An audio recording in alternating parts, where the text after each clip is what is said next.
लग्नानंतर होईलच प्रेम या मालिकेचा आजचा म्हणजेच 22 सप्टेंबरचा रिव्ह्यू तुम्ही ऐकत आहात मंडळी. रिव्ह्यू सुरू करण्यापूर्वी तुम्हा सगळ्यांना आज नवरात्रीच्या आणि घटस्थापनेच्या खूप खूप शुभेच्छा. तर काय काय झालंय आज मालिकेमध्ये हे मी तुम्हाला पटापट सांगते. मला माहिती आहे प्रेक्षकांनो आज तुम्ही बिझी असाल ना, तुमच्या घरी पण देवी वगैरे बसतच असेल. मला नक्की कमेंट करून सांगा की तुमच्या घरी कसा उत्साह साजरा करता तुम्ही नवरात्रीचा. तर बघा सुरुवातीला तो युग आहे ना, तो विचार करत असतो की आता आपल्या जगण्यात काही अर्थ नाहीये, आता जीव दिलाच पाहिजे असा विचार करून त्याने छोटंसं चाकू हातात घेतलेला असतो आणि नेमकं तिथे काव्य येते. आता नेमकं या युगने काय कांड करून ठेवलंय ना प्रेक्षकांनो ते आपल्याला लवकर कळणारच आहे. नंदिनीला डाऊट आलाच आहे आज आणि तिने विचारपूस केलीच आहे, पण तत्पूर्वी ही रम्या कसं स्वतःचा फायदा करून घेते ते बघा. रम्या आता सहानुभूती दाखवते युगला आणि ते चाकू फेकून देते आणि म्हणते युग काय आहे हे सगळं, का करतोयस तू. युग चिडून म्हणतो तुला काही कळणार नाही रम्याताई. रम्या म्हणते का कळणार नाही, अरे युग मलाच कळेल तुझ्या मनात काय भावना आहेत ते. रम्याला आधी तर दिसत नाही तो चाकू, पण नंतर तिला दिसतो युगच्या हातात तो चाकू, कारण युगने रम्या आल्यावर तो लपवलेला असतो ना. आता रम्या जेव्हा त्याच्या जवळ जाऊन बसते तेव्हा दिसतो तिला चाकू. आता ती मुद्दाम म्हणते अरे बापरे हे काय युग तुझ्या हातात चाकू, अरे काय विचारते मी. मग युग चिडून म्हणतो तुला काय करायचंय ग, मला ना उगाच इथे प्रश्न विचारू नको, चल जा इथून. पण रम्या आता त्याला सहानुभूती दाखवते, रडते पडते आणि म्हणते अरे असं काय करतो युग. युग तिला आधी काहीच बोलायला तयार नसतो. मग ही रम्या म्हणते अरे मी तुला लेक्चर देत नाहीये युग, अरे काय झालं माझ्याशी बोल रे मनमोकळेपणाने.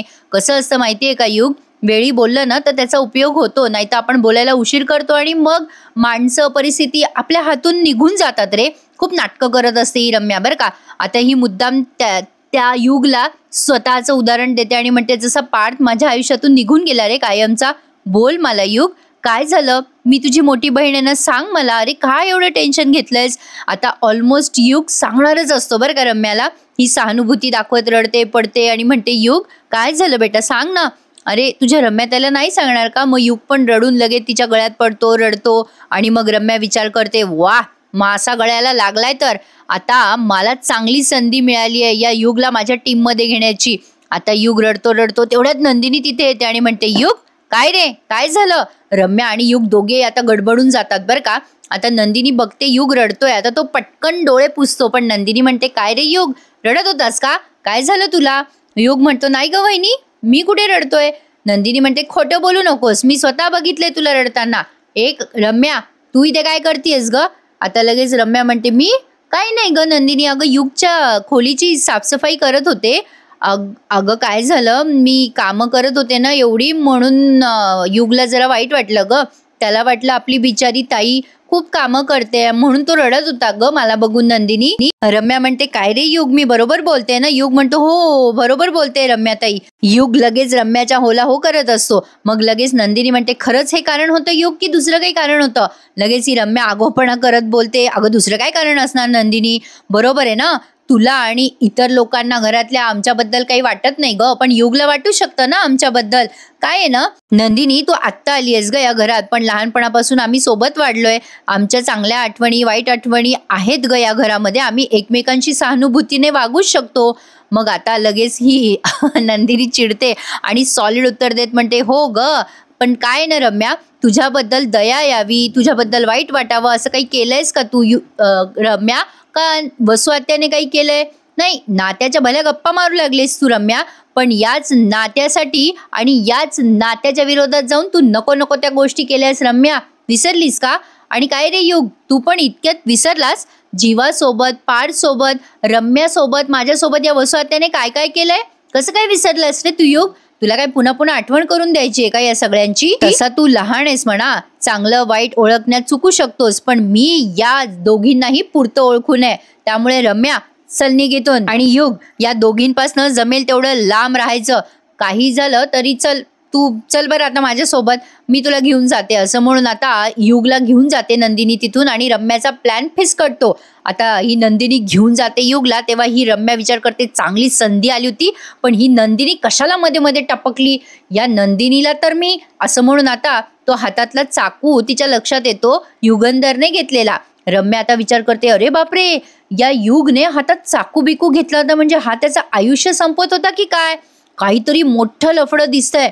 या युगच्या हातात चाकू म्हणजे याने काहीतरी मोठं कांड केलेलं दिसतंय. इथून पुढे ना या जीवाचा आणि या पार्थचा सीन त्यांनी दाखवला. आता पार्थ जेवायला बसलेला असतो आणि काहीतरी मागतोय त्यांच्या स्वयंपाकवाल्या मावशीला आणि मग तेवढ्या तिथे जीवा येतो आणि म्हणतो हे घे, हे तुझ्यासाठी. मग पार्थ आता त्या जीवाला बघून म्हणतो मला नाही खायचं, आता झाली आहे माझी भूक संपली आहे. जीवा म्हणतो ए दादा, आता तर तू मागत होतास ना खायला आणि मला बघून भूक संपली का तुझी?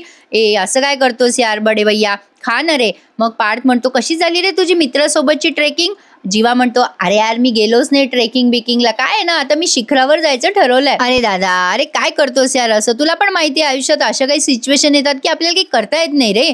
मग पार्थ म्हणतो अच्छा पहिला भाऊ असशील की एवढं खाय प्यायचं देऊन मस्का मारतोयस भावाला, एवढं कष्ट घेतलेस तू, चल मी एक पंचलाईन मारली तुला. आता लगेच जीवा म्हणतो बाई तू मला माफ केलंस ना, आय लव्ह यू. मग पार्थ म्हणतो आय लव्ह यू टू. आता तेवढ्यात या दोघांचं प्रेम चालू असतं एकमेकांवर आणि त्या पार्थला फोन येतो त्याच्या क्लायंटचा आणि तो थोडासा टेन्शनमध्ये येतो की आता काय करावं गड्या, कसं काम करावं. मग जीवा म्हणतो काय झालं भाई, कोणाचा फोन आला का? मग पार्थ म्हणतो हो रे, मला एक फाईल कलेक्ट करायची आहे बघ, पण माझं दुसरं काम होतं. जीवा म्हणतो भाई एवढंच ना, अरे मी करतो की ती फाईल कलेक्ट, कोणाला द्यायची आहे सांग, कोणाला द्यायची आहे का घ्यायची आहे? मग पार्थ म्हणतो अरे ही फाईल आहे ना त्या क्लायंटला द्यायची आहे. जीवा म्हणतो हा तोच क्लायंट आहे ना, तू त्याच्याशीच मला मीटिंग करायला सांगत होतास ना? मग पार्थ म्हणतो हो यार तोच आहे, पण तुला जमेल का जीवा? जीवा म्हणतो भाई बस क्या, अरे मैं नहीं तो कौन, मी करतो की तुझं काम आणि इकडे मी देऊन येतो ही फाईल. पार्थ म्हणतो काय रे पण तू एवढं आवरून सावरून चालला कुठे जीवा, काही काम आहे का तुझं? आता जीवा विचार करतो नाही नाही मी दादाला आत्ताच नाही सांगणार, मी काहीतरी अचीव करेल आणि मग त्याला सरप्राईज देईल, असं तो मनातल्या मनात विचार करत असतो. पार्थ म्हणतो कुठे हरवला, अरे काय कुठे निघालास जीवा? जीवा म्हणतो सांगेल रे दादा, तुला वेळ आल्यावर नक्की सांगेल. एवढं मात्र नक्की आहे की जे काम करतोय त्यामुळे तुला माझा अभिमान वाटेल. पार्थ म्हणतो अरे भाई मी तर तुझ्यावर नेहमीच प्राऊड फील करतो. मग जीवा पटकन ती फाईल घेऊन निघालाय, तो पार्थचं पण काम करतो आणि स्वतःचं पण. आता बघा प्रेक्षकांना, तो जेव्हा निघालेला असतो तेव्हा नंदिनी म्हणते काय हो अहो तुम्ही इथेच, अजून उशीर होईल ना तुम्हाला. जीवा म्हणतो काय का नंदिनी, मी काय शाळेत निघालोय का? आता नंदिनी म्हणते हे बघा मी पाण्याची बाटली आणि ड्रायफ्रूट दिलेत, कामाकडे दुर्लक्ष करू नका. म्हणून जीवा म्हणतो की मी काय शाळेतला मुलगा आहे का? पण नंदिनी म्हणते खाण्यापिण्याकडे दुर्लक्ष करू नका. मग जीवा गंमत करतो आणि म्हणतो चकाचक बाई तुम न होती तो मेरा क्या होता. आणि मग नंदिनी त्याला दही साखर देते आणि म्हणते फिल्मीगिरी करू नका, आता फक्त लो कॉस्ट हाऊसिंग वरती फोकस करायचा आहे. जीवा म्हणतो नंदिनी हळू बोल ना, कोणी ऐकेल ना, सरप्राईज द्यायचे ना आपल्याला सगळ्यांना. मग नंदिनी म्हणते बरं बरं हे दही साखर घ्या. आता जीवा दही साखर खातो आणि त्याच्या मनात विचार येतो मागच्या वेळेला मी हिला काही सांगितलं नव्हतं आणि निराश केलं, पण आता मी निराश करणार नाही. आता नंदिनी म्हणते कुठे तंद्री लागली आहे तुमची? जीवा म्हणतो काही नाही मी हरवलं नाही, अगं मी निघालोय. अगं ते ना, आता तो नंदिनीला चुकवतो आणि म्हणतो ते बघ तिकडे काय आहे. नंदिनी जेव्हा तिकडे मान करते तेव्हा हा तिच्या पाया पडतो प्रेक्षकांनो आणि निघून जातो. आणि मग नंदिनी हसून म्हणते वेडेच आहेत बाबा हे, बायकोच्या पाया पडला म्हणून जरा ऑड वाटलं असेल सगळ्यांना, पण ठीक आहे कदाचित त्याची ती एक स्टाईल असावी शुभेच्छा घ्यायची त्याच्या बायकोची, तर असो. आता इकडे मानिनी ताई काव्याला हटकतात, ती निघालेली असते ना बाहेर, पण नंदिनी मात्र इकडे मनात शुभेच्छा देते जीवाला आणि विचार करते की यांना सगळं यश मिळो, अगदी माझ्या वाटेचं सुद्धा. आता काव्या निघालेली असताना या मानिनीताई तिला विचारपूस करतात, आधी तर मदत करतात, ते सगळं ती दप्तरात तिच्या वया भरत असते ना तेव्हा. मानिनीताई विचारतात तिला काय ग आज काय शेड्यूल आहे तुझं काव्या? मग ती सांगते काही नाही, आता लायब्ररीत जायचे एक्सेट्रा एक्सेट्रा, परीक्षा जवळ आल्या आहेत. मग मानिनीताई सहज म्हणतात अगं काव्या तुझ्या एक्झाम झाल्या ना की तुझ्या मित्रमंडळींना बोलव ना. अगं सगळे पार्थ आणि जीवाचे मित्रमंडळी घरी यायचे ना पूर्वी, मुख्य म्हणजे संगत कळते ना कोणाची संगत कशी आहे, म्हणजे अर्थातच तुमची संगत चांगलीच असणार. पण काव्या म्हणते कसं आहे ना काकू, आधीपासूनच नंदिनीताईंचे होते मित्रमैत्रिणी आणि ते यायचे घरी, पण माझं तसं नाही आहे. मला ना लहानपणापासूनच असं जास्ती कोणाशी बोलायला आवडत नाही. मला फक्त 2च फ्रेंड्स होते, एक अनिशा आणि, आता मानिनी काकू म्हणतात अनिशा आणि कोण? आता काव्या जीवाचं नाव कसं घेणार ना प्रेक्षकांना, ती लगेच विषय टाळते आणि म्हणते आणि कोणी नाही, बस मी ना निघते हं काकू, असं म्हणून ती विषय टाळत असते. मग मानिनीताई तिला म्हणतात तुला काही सांगायचंय का ग मला काव्या? खरंच मी तुला मनापासून विचारते, असं काही आहे का लपवण्यासारखं, राहून गेलेलं, विसर पडलाय तुला, असं काही आहे का? काही असेल तर सांगून टाक मनातलं, सांगून टाक ना काव्या. काव्या म्हणते नाही हो तसं काही नाहीये मानिनी काकू, पण तिच्या मनात येतं की सांगून टाकू का यांना जीवाबद्दल, पण तिला अचानक त्या गुरुजींनी केलेली भविष्यवाणी आठवते की तू कोणाचं नाव घेऊ नकोस, कोणाचं नाव तुझ्या तोंडावर असलं तरी ते तुला घेता येणार नाही, नात्यांची कसोटी असेल, तुला काही बोलता येणार नाही. आता ते सगळं काव्याला वाटतं की आपली माणसं दुरावली जातील. काव्य आता ऑलमोस्ट सांगणार असते, पण हा सगळा विचार ती करते आणि मग तो विषय टाळून म्हणते काकू मला ना उशीर होतोय, मला उशीर होईल आणि मग सगळंच लेट होतं ना, पुढे घरी यायला पण उशीर होतो, मी निघते आता, असं म्हणून काव्या मुद्दाम विषय टाळते आणि निघून जाते. पण नेहमीप्रमाणे मानिनीच्या मनामध्ये जरा संशयाची पाल चुकचुकली आहे, पण तिने पण आता या क्षणाला इग्नोर केलाय. पण आता तिच्या मैत्रिणीने सगळं डोक्यात घातलं पुन्हा तिच्या. काय झालं कसं झालं ते बघाच आता, थोड्याच वेळात तो सीन तुम्हाला दिसणार आहे. इकडे ही रम्या वसुआत्याला झालेला प्रकार सांगते बरं का. आधी तर ती वैतागलेली असते, मग वसुआत्या विचारतात काय गं काय झालं रम्या, अगं मला जरा झोप लागली होती बाई. मग आता ही रम्या म्हणते हो मला माहिती आहे, पण तूच मगाशी मामीकडनं परवानगी घेतली आहे झोपायची, हे मी बघितलं होतं, पण मी तुला कधी सांगणार होते तुला माहिती आहे का. अगं केवढा मोठा राडा झाला, तो युग स्वतःला संपवायला आला होता, मी गेले होते तिकडे तर ऑलमोस्ट तो सांगणार होता मला. मग वसुआत्या म्हणतात मग काय झालं, अगं काय झालं काय युगच्या बाबतीत. मग ही रम्या म्हणते काय होणार आहे, मी तिथे त्याच्याशी ऑलमोस्ट बोलत होते तेव्हा ती नंदिनी नावाची माशी तिथे येऊन शिंकली ना. मग वसुआत्या म्हणतात आलीच का ती मांजरमध्ये. मग रम्या म्हणते हो ना नाहीतर काय, अगं तो युग चांगला शांतपणे सांगत होता मला ती नंदिनी यायच्या आत, त्या नंदिनीमुळे ना मला काही बोलता आलं नाही त्याच्याशी. आता लगेच वसुआत्या म्हणतात मग आता जाऊन विचार ना युगंधरला. मग ही रम्या म्हणते आई एवढं सोपं वाटतं का तुला, असं नसतं, आता काही तो बोलणार नाही मला, जरा योग्य वेळेची वाट बघावी लागेल. तो जरा इमोशनल झाला होता तेव्हा, ओघात बोलून गेला असता, पण आता ते शक्य नाहीये, मला नाही वाटत तो आज काही सांगेल आपल्याला. मग वसुआत्याचं डोकं चालतं तिरप. त्या म्हणतात रम्या अगं त्या दिवशी त्या युगंधरने ते पत्र ओढलं होतं ना आपल्या हातून. रम्या म्हणते हो ओढलं होतं ना. मग वसुआत्या म्हणतात तू एक काम कर, त्याची खोली शोध आणि ते पत्र शोधून काढ, त्या पत्रामध्ये काही ना काही नक्कीच असेल जे आपल्याला उपयोगी पडेल. वसुआत्याची सवय जे प्रेक्षकांनो, त्या काव्याचं पण पत्र शोधलं होतं ना त्यांनी, आता त्या स्वतःच तिथे उदाहरण देतात आणि म्हणतात आठवतं ना तुला त्या काव्याच्या खोलीत काय शोधत होते मी, मला तेव्हा घटस्फोटाचे पेपर नाही सापडले का, तेव्हा तू पण अशी त्या युगची खोली तपास आणि बघ काही सापडतं का. मग रम्याला ती आयडिया पटते, ती म्हणते करेक्ट आहे आई, अगं आपलं मोलकरीण होणं कामी येईल, मी जाते आणि त्या युगची रूम चेक करते, नंदिनी आणि जीवाची मग रूम आवरायला घेते, असं म्हणून रम्या निघून जाते.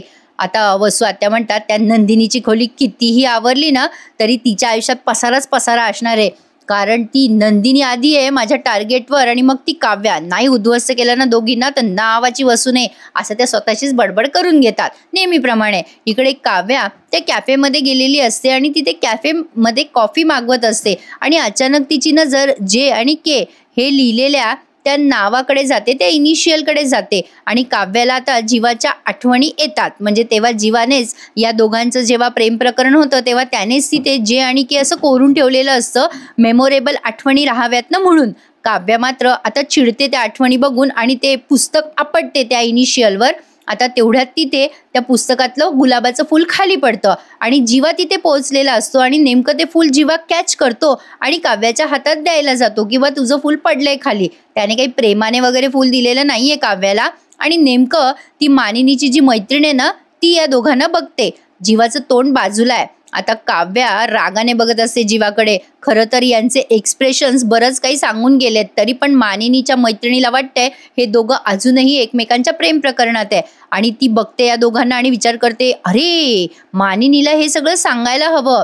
पण प्रेक्षकांनो या दोघांमधला संवाद त्यांनी छान दाखवलाय. आता यासाठी तुम्हाला उद्याच्या भागाची वाट बघावी लागणार आहे. बघा आता काव्या चिडलेली असते जीवावर आणि नेमकं ही बाई बघते आणि विचार करते मानिनीला सांगतेच आता फोन करून. या बाईचा हा गैरसमज झालाय की हा काव्याला गुलाब देतोय जीवा, म्हणजे या दोघांचं प्रेम प्रकरण अजूनही आहे. आता हिने लगेच चहाडी करायसाठी मानिनीला फोन लावलाय. आता मानिनी म्हणते हं सुनीता बोल. मग त्या सुनीता म्हणतात अगं मानिनी काव्या, आता लगेच मानिनी त्या म्हणतात काव्याचं काही नाही बाई, माझा गैरसमज झालाय सगळा. मग लगेच ती बाई म्हणते अगं नाही गो मानिनी तुझा गैरसमज नाही झाला, अगं तुझ्या सुनेचं अजून पण प्रेम प्रकरण चालू आहे. हे ऐकल्यावर त्या मानिनीच्या पायाखालची जमीन सरकते. मग आता ती सुनीता म्हणते अगं काल तो गुलाब जो दिला असेल ना काव्याला तो या मुलानेच दिलाय ग, अगं मी तुला म्हटले होते ना तुझ्या सुनेचं प्रेम प्रकरण अजूनही चालू असेल. मग मानिनी म्हणते इतक्या खात्रीने कसं काय सांगतेस ग तू सुनीता मला. मग त्या सुनीता म्हणतात, अगं तो मुलगा आत्ता माझ्या कॅफेमध्ये आलाय आणि तो काव्याला गुलाब देतोय. मानिनी म्हणते, काय काव्या तुझ्या समोर आहे? अरे बापरे. आता ती सुनीता म्हणते, अगं हो, माझ्या बँद्राच्या कॅफेमध्ये ती, तू बघ येतेस का इकडे? तो मुलगा गुलाब द्यायचा आधी पण आणि आता पण गुलाबच देतो. मनू तुझ्या सुनेचं प्रकरण चालू आहे अजून. आता लगे मनू म्हणते, काय म्हणजे माझ्याशी काव्या खोटं बोलली असं म्हणून तन फन करत लागली. मानिनी ताई निघाल्या सोक्षमोक्ष करायला आणि रेड हँडेड या काव्याला आणि जीवाला पकडायला. आता त्यांना माहिती नाही प्रेक्षकांनो, काव्याचा जो आहे XYZ आधीचा बॉयफ्रेंड तो जीवा आहे म्हणून. तेवढ्यात नंदिनी आडवी येते आणि म्हणते, आई अहो दुपारी पालकाची भाजी करू, त्यासोबत भाकऱ्या करू का? तुम्ही कुठे निघालायत का? आता मानिनी खूप चिडते आणि म्हणते, हो निघाले कुठेतरी. नंदिनी म्हणते, काय झालं आई, तुम्ही अशा चिडलेल्या दिसतायत, काही झालंय का? मग लगेच मानिनी म्हणते, तुझ्या बहिणीने जे आबरूचे धिंडवडे काढलेत ना आमचे, ते बघायला चालले. आता नंदिनीला आलं ना टेन्शन, ह्या अशा का बोलताय. पण प्रेक्षकांनो मला असं वाटतं या त्यांच्या बोलण्यावरून ना लगेच अशा नॉर्मल होतील, म्हणजे नंदिनीला डाऊट नाही येऊ देणार त्या, असं दिसतंय. कारण पुढच्या प्रोमोत त्यांनी दाखवलंय की जीवा आणि काव्या एकमेकाशी भांडताना दाखवलेत. आता ही काव्या म्हणत असते, मला तुझ्याशी कुठलंही नातं इस्टॅब्लिश करायचं नाहीये. जीवा म्हणतो, हे बघ काव्या, तुला काहीही बोलायचं ते बोल, पण प्लीज माझ्यामध्ये निगेटिव्हिटी पसरवू नकोस. मग इकडे ही नंदिनी युगला विचारते, काय प्रॉब्लेम झालाय युग, तू मला नाही सांगणार तर कोणाला सांगणार? आणि युगंधर नंदिनीला तो प्रॉब्लेम सांगतो. आणि इकडे मानिनी काव्याला, आणि प्रेक्षकांनो 100% मी खात्रीनिशी सांगते तुम्हाला की मानिनी जीवाला बघणारच नाही. एवढ्या लवकर ते रिव्हील करणार नाही. जोवर या काव्याला त्रास होत नाही, घरात धिंगाणा होत नाही, तोवर काही रिव्हील करत नाही. नेहमीप्रमाणे मला तरी वाटतं प्रेक्षकांनो की मानिनी जीवाला काव्यासोबत बघणारच नाही. तुम्हाला काय वाटतं मला आवर्जून कमेंट करून सांगा. आणि उद्याचा भाग बघायला मिस करू नका. उद्याचा एपिसोड जरा इंटरेस्टिंग दिसतोय. आजचा एपिसोड आवडला ना मग नक्की लाईक, शेअर आणि सबस्क्राईब करा मंडळी. उद्या भेटूयात पुन्हा एकदा आणि थोड्याच वेळात लपंडाव मालिकेचा रिव्ह्यू ऐका ह्याच चॅनलवरती. तर मंडळी भेटूयात उद्या पुन्हा एकदा. शुभेच्छा नवरात्रीच्या. धन्यवाद.